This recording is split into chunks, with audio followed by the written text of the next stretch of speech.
Hi, Dr. Mike Ryan answering the question, what causes edema in my legs? Edema is swelling of the legs, and edema is for everyone has at some point edema, and that's a normal part of living.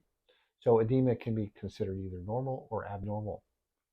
Abnormal is something that's typically persistent, doesn't go away, and is almost always associated with a medical condition or even a medication side effect.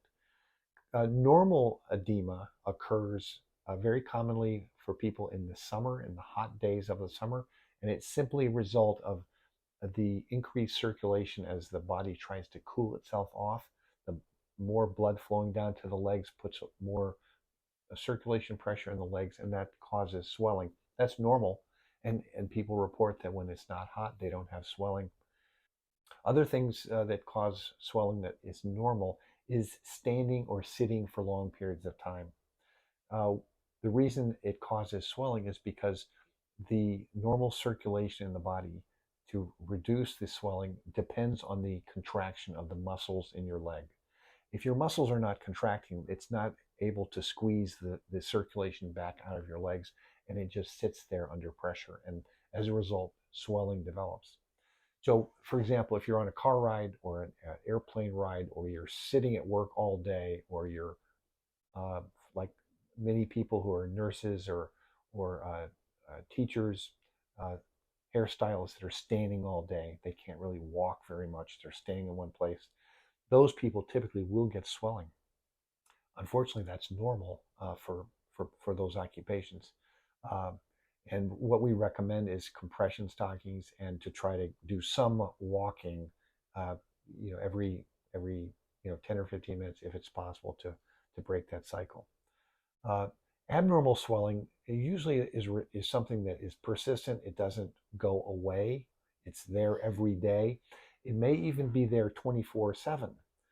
Typically, there's some conditions where the swelling resolves overnight. There's some conditions, for example, with heart failure, where the swelling during the day when people are standing, the swelling is present in the legs, and then at night, the excess fluid in the body redistributes itself and then is found in the back. It's called dependent edema. So that's a pretty typical finding for that condition. Uh, Other conditions that we see regularly is related to your vein circulation. It's not normal to have swelling from veins, but if the veins are not functioning normally, the swelling develops usually below the knees. And the characteristic of that swelling is it goes away completely overnight. If you have swelling from, uh, for example, renal failure, that swelling doesn't typically go away. It's there 24/7. If you have swelling associated with a condition called lymphedema, also that swelling never goes away. It's always there. So there are clues in swelling, in the pattern of the swelling, that tell us whether it's one condition versus another. Obviously, getting tests to sort it out is part of the diagnosis and the process to make the condition ready to be treated. So this is Dr. Mike Ryan answering the question, why do my legs have edema, and is it normal or not normal?